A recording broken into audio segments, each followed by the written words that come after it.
Rain had just stopped falling when the world felt heavy and gray, as if the clouds had left behind their sadness on earth. The streets glistened, and the morning air still carried the scent of wet dust. A few buses groaned past, spraying muddy water from their tires. It was on that quiet, cold morning that Owen stopped his old pickup truck near the bus stop and saw her.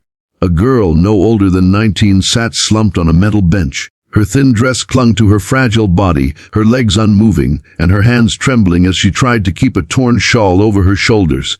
Her eyes were red from crying. People passed by, glancing but not stopping, as though she were invisible. Owen had seen struggle before. He was a single father who had built a life out of scraps. But something about the way that girl looked at the ground, defeated yet still holding back tears, froze him. He stepped out of the truck, unsure why his heart was pounding. It wasn't pity. It was something deeper. A pull he couldn't explain. Maybe because he knew what it felt like to be left with nothing but pain and cold silence. If you believe that kindness can save lives, that a single act of compassion can rewrite someone's fate, then please take a moment to like, comment, share, and subscribe to Kindness Journal. Because this story, like many others, began with one decision that changed everything. Owen approached slowly. The girl's lips were pale, her wheelchair sat beside her, rusted and missing a wheel, making it useless. "Are you waiting for someone?" he asked gently, though she didn't look up. She just shook her head.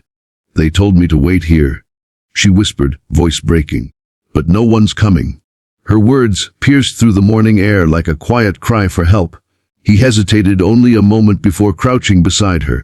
"What's your name?" he asked. She swallowed hard. "Alara," she said. "Alara Brooks." Owen nodded slowly. "I'm Owen, and my boy Noah and we live a few miles from here. You can't stay out in this cold." She blinked, confused. I can't walk. I don't want to bother anyone." Her tone was full of shame, as if she'd been told too many times that she was a burden. But Owen wasn't the type to walk away. He gently lifted her, careful and steady, wrapping her shawl tighter around her shoulders. She was light as air. When he placed her in the passenger seat, she whispered, "Why are you helping me?" Owen's hands gripped the steering wheel, his jaw tightening. "Because I hope someone would do the same for my daughter if I couldn't be there." The ride home was quiet, but full of thoughts neither of them dared speak. Owen glanced at her once and noticed she kept rubbing her hands, trying to warm them. He turned the heater higher. His small house sat at the edge of a sleepy town, a weathered white cottage with a red roof and an old oak tree that swayed in the wind. As they pulled in, a boy about 8 ran out the front door. "Dad, you're late." Noah called, grinning, but his smile faded when he saw Alara.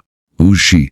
he asked softly. "This is Alara," Owen said. "She's staying with us for a while." Inside, Alara looked around with wide eyes. The home was modest but warm.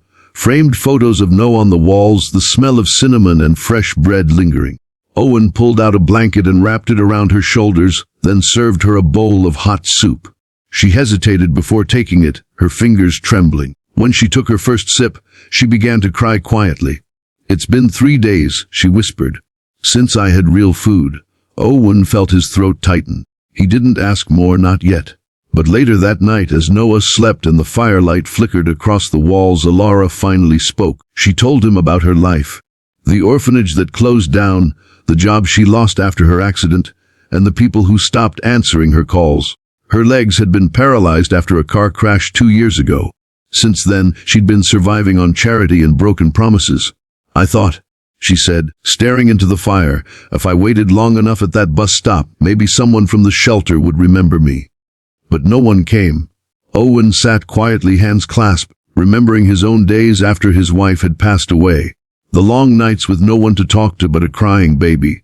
The debt, the exhaustion, the loneliness. "You're safe now," he said finally. "We'll figure things out." The days that followed weren't easy, but they began to heal each other in small ways. Noah, curious and kind-hearted, started sitting beside Alara every morning, showing her his school drawings. Alara smiled more each day, helping around the house however she could, peeling vegetables from her chair, folding laundry on the table, reading bedtime stories to Noah when Owen worked late shifts at the auto shop. One afternoon, while Owen repaired her broken wheelchair in the garage, Alara wheeled herself to the doorway, watching him. His hands were strong and steady, the same hands that had fixed everything in his life except his loneliness. "You don't have to do that," she said softly. He looked up and smiled faintly. "I know, but I want to." It wasn't long before Owen noticed how much she changed the rhythm of their home. She brought light into it, gentle, quiet light. Noah laughed more. The house seemed less empty. But life, as always, had its tests. One rainy morning, a man came to their door, a tall figure in a black coat. He introduced himself as Mr. Halden from a local charity. "We've been looking for Elara," he said. "There's a spot for her at a city care facility." Elara looked uncertain, her eyes darting to Owen. The facility meant medical care, meals, a room, but also loneliness and separation. Owen nodded slowly. "That's good news," he said, forcing a smile. That night, she sat by the window, staring at the rain. "Maybe I should go?" she murmured. "You've already done too much." Owen shook his head. "You don't have to leave. You're part of this home now." But she didn't answer. The next morning, Owen found a note on the table. It said, "Thank you for giving me a reason to believe in kindness again. I don't want to be a burden. Maybe one day I'll find my way back." Her wheelchair was gone. Owen ran out into the rain, heart racing, Noah calling after him. He drove for miles, scanning every street and bus stop, but there was no sign of her. Days passed. Then weeks. Life returned to its quiet routine, but her absence hung heavy in the air. Noah asked often, "Dad, when's Elara coming back?" And Owen would just say softly, "When she's ready, son. When she's ready." 3 months later, a letter arrived. The handwriting was familiar, neat, curved, hopeful. It was from Elara. "Dear Owen and Noah, I don't know how to thank you for what you did for me. The care home is clean and safe, but it's not home. Home was where I laughed again, where I felt seen. I've started learning online, studying to become a counselor for people with disabilities. I want to help others like you helped me. Thank you for showing me that kindness still exists." Owen's eyes blurred with tears as he read the final line. "Tell Noah I still owe him a story. I'll come home soon." Months turned into a year, and one golden afternoon, as Owen and Noah sat on the porch watching the sun dip behind the hills, they heard a familiar voice say, "Do you still have room for one more?"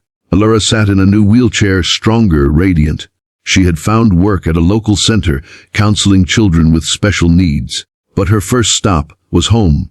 Owen walked toward her, unable to speak. He didn't need to. Sometimes the eyes say everything words can't. Noah ran up and hugged her tightly. "You came back?" he shouted. Elara laughed, tears streaming down her face. "I told you I would."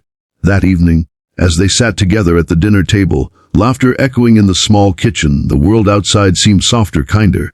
Owen realized something then. Sometimes, we don't find family by blood. We find them in the moments we choose compassion over indifference. In strangers who choose to stop instead of walking past. Because one simple phrase, "Come with me," can save a life. If this story touched your heart, please like, share, and subscribe to Kindness Journal. Let's fill this world with stories that remind us what humanity truly means. Special request, comment below. Kindness still matters. If you believe that one act of love can change everything.